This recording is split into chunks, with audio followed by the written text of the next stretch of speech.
UAH? Clothes doesn't affect. Okay, that's a detail. Excellent job. I want you to, go put that on the board. Go put that on the board, because you're getting the bigger issue. Go. All right, what you got? You learn better when you're comfortable. Okay, so that right there is a reasoning, not evidence, that's reasoning. Okay, you may have something they have as evidence. Because Mr. UAH just got a top issue right here we're about to do. Do you want to? Can I interrupt? Sure. Hey guys, thank y'all for being here. So what I'm gonna do, I'm gonna generate a number off your sign-in sheet. Number 10, Mackenzie Nichols. Mackenzie, here's a $10 gift card to Amazon. There you go. I need you to sign this form for me, since I gave you money.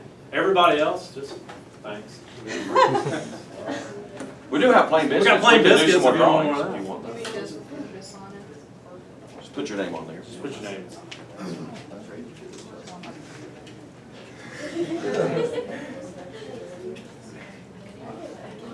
Thank you. Thank you. Thank you. It's disruptive to the exam. All right. Yes, people. Do you have an example? Go. Oh, you have a specific example? What is it? Teachers usually don't want to pay attention to dress code. Okay, that's a detail. So we'll get to evidence there. So you're doing a great job with detail. Let's look at evidence. Evidence. Like by evidence saying is like comparing us to other schools, like if one school doesn't have a dress code but their grades are better than ours. Okay, that would be evidence. That would be evidence from experience. Yeah, Yeah, that's a great piece of evidence. Yes, exactly. so like Hartsville High School, they do not have a dress code but their grades are better than ours. Yeah, that's, when you mention Hartsville High School, and you mention, and guys, you can make it up. Okay. You can make up that your school has a dress code and somebody else doesn't, because who knows that? Okay, nobody knows that. All right, so here, Mr. UAH just got to this issue. Question is very specific, but the issue is global. The question is about dress code. That's not the issue. Here's what AP students, what's going to separate you from everybody else. I can take that same question to a 4th grader, to a 5th grader, to a 6th grader, and say, should schools have dress codes? They have a position, right? But can they understand the larger issue? Larger issue.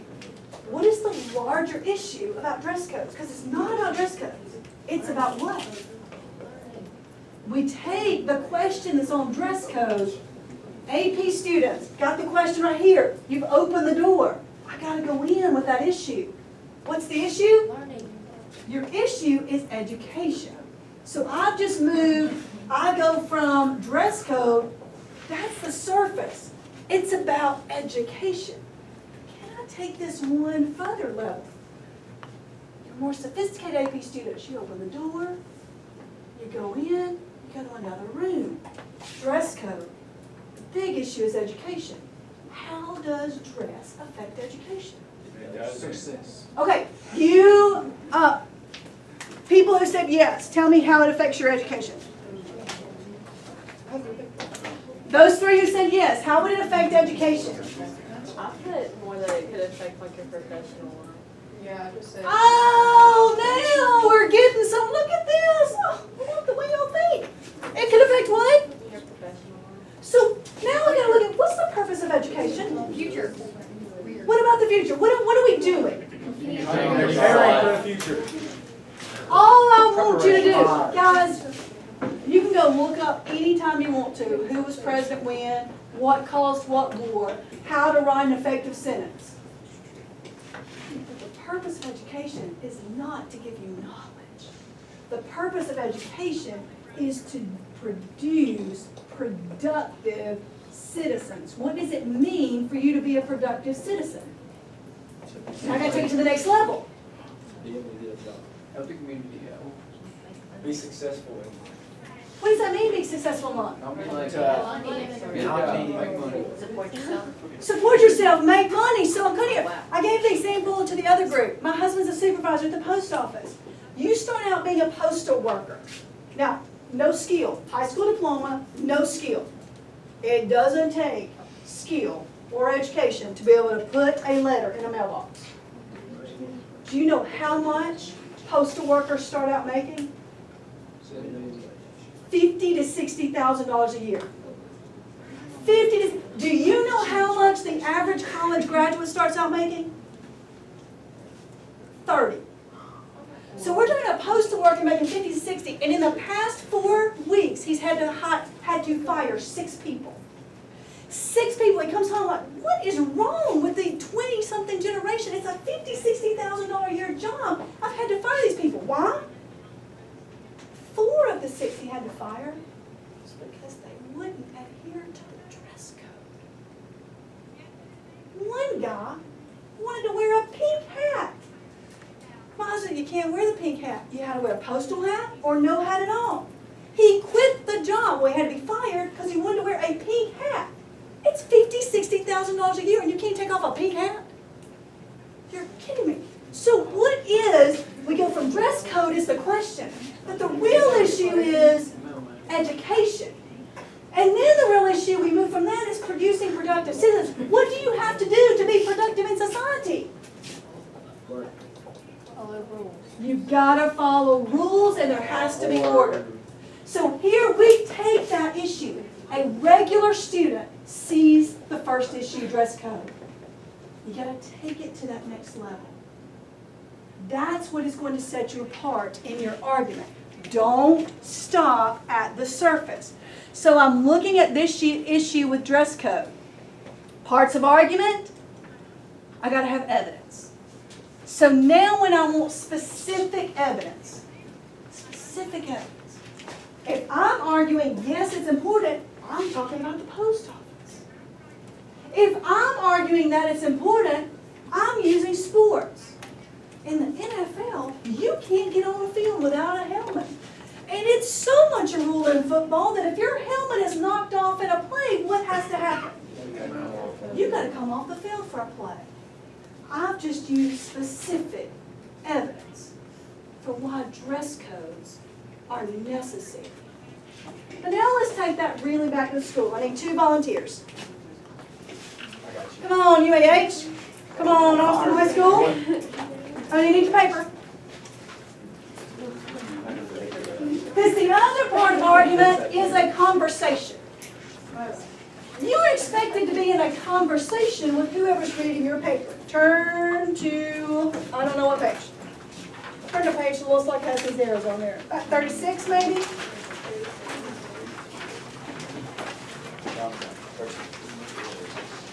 All right, you're student A, you're student B. Now you'll follow the arrows when you see like when it goes down.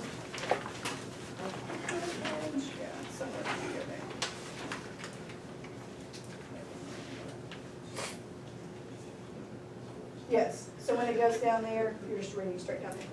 All right, student A says we should not have a dress code. No dress code. Swimsuits are fine then. No too little cloth. Oh, some sort of length requirement. Why? What's that prevent? Distractions. Is skin the only distraction?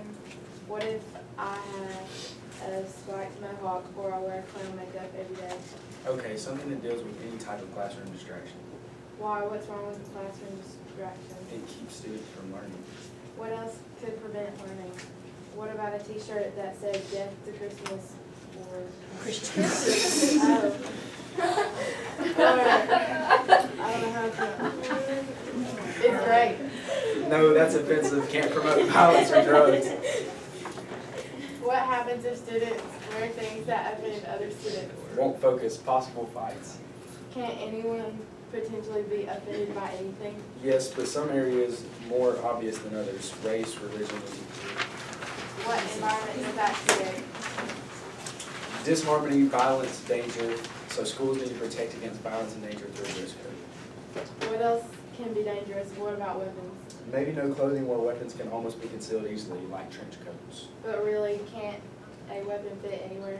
Protection isn't absolute, but a school shouldn't make it easy to bring one in. All right. Now, when you have a conversation, how does that open you up to concession? What does concession mean? If you make a concession, what are you doing? Backing off the subject. Do what? You're backing off the subject. No, the concession means you acknowledge the other side, but then you keep arguing. Guys, get your cheat right there, and we're gonna continue. Concession means you acknowledge the other side, but you don't let that distract you from your argument. But now in this piece, there is evidence. It may not be evidence here, but there's evidence. I want you to work with your partner, whoever you're at the table with, you right there, join the people behind you. I want you to find the evidence in this conversation. So when you're looking at the arrows, so you have the arrows that are going here, going here. When you find evidence, put an E outside what you think is the evidence. Some things may be a detail. So if you see a detail, put a D if you think it's a detail. So put an E if you think that whoever's arguing, talk to your partner, where you think there's evidence and where you think there's a detail. The conversation they just had. If you have, discuss it with your partner, make sure you're getting the same, that you agree that's evidence or details.